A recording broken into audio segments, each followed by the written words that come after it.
If I had 100 RP for every thread complaining about every little thing that didn't go someone's way, I'd be set for every champion, skin, ward, rune page, block of freak's hair, and summoner icon for the next 10 seasons of League of Legends. I want to talk to you all about something people try to claim way too often: entitlement. In basic economics, when you buy something, it's supposed to work a certain way. If it ships defective or not as originally described, you have every right on Runeterra to bitch and complain about it. It's your money after all. It's an agreement you made with your hard-earned dollars, or in a lot of cases your parents' money. If a resolution can't be agreed upon, the money is refunded to you and you try your luck somewhere else. This happens all the time, and I think we can agree on that front. League of Legends is a free-to-play game. I'm going to let that sink in for a second. It costs $0 to enjoy and play with your friends. Riot Games, like any other capitalist business in America, exists to make delicious money, and it does a good job at it. Look how many skins Teemo has. While it's fun enough playing the game bare bones, the enjoyment factor rises exponentially when you're playing with skins and a more diverse set of champions and rune pages. Who doesn't love to customize? So, Riot gets to make money, we get cool things to buy, and everybody wins. This brings me to my first point: having something cool and then complaining that there isn't enough of it. We've seen this issue run the gamut. People complain there aren't enough champions, so Riot releases champions. Then people complain that there are too many champions, and they should focus on something else that's lacking. Special shoutouts to EU West. I'm not even sure if the server is up right now as I'm recording this. Let's say a new skin for a certain champion just came out. Now that champion may not be flavor of the month, or the skin you were hoping for. Then complaints ensue. People fail to realize that way back in this game, early stages I'm talking about, all there were palette swaps.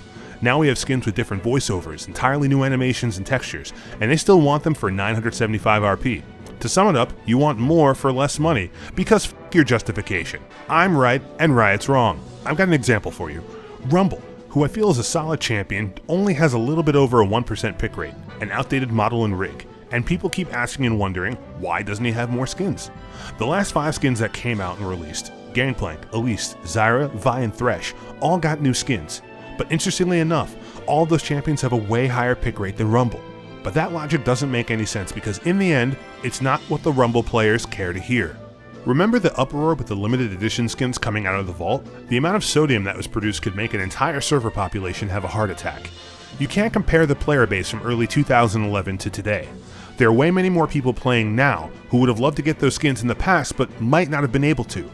In December 2011, when that post was made about limited edition skins by Riot to define them, they made sure it was clear that limited edition meant that they would not be made available after the time has expired. This is their assurance to the customer. It wasn't about compensation or EPEAM. It was about the idea that the customers who purchased the skins felt entitled to their exclusiveness because that's what was promised to them. On the other side of the coin, we have the customers who recently joined the game, and maybe those who are financially unable to support the purchase of those skins at that time. They've committed hours upon hours of dedication to the game in the same way the rest of the community has. Yeah, maybe they haven't been around as long as some people, but they certainly have shown their dedication through time invested. For them, it's an opportunity to claim something from an era past. Items they didn't have an opportunity to receive.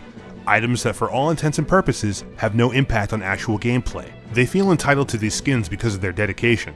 Why should time play a role in what they have available to them? They're players who would have happily purchased the skins if they were available. If only they had the chance. Unfortunately, the latter argument is undue entitlement. Certainly their feelings are genuine. They believe that they deserve the skins. They don't feel that exclusiveness is something that provides value to the community or the game as a whole. To add to that point, if it was something that was tangible, something that you could hold in your hand, I can see the anger argument winning out. But if it was something purchased that doesn't really belong to you in the end, one day it's not going to be available.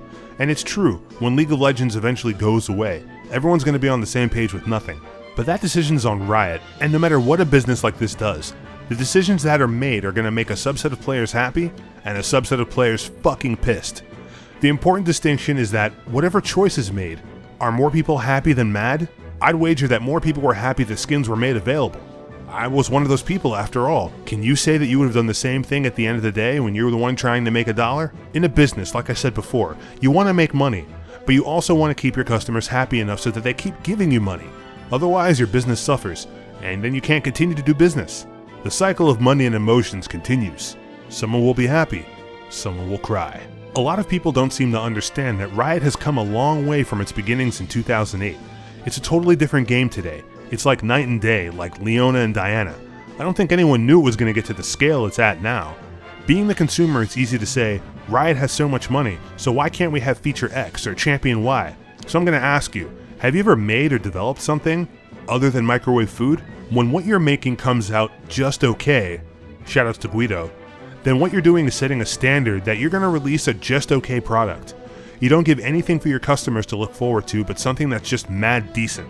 But for a company like Riot that's focused on quality, when something finally comes out that's been worked on forever, you can't help but feel like, oh man, we waited so many months, but it was worth it. Good thing they didn't jump the gun.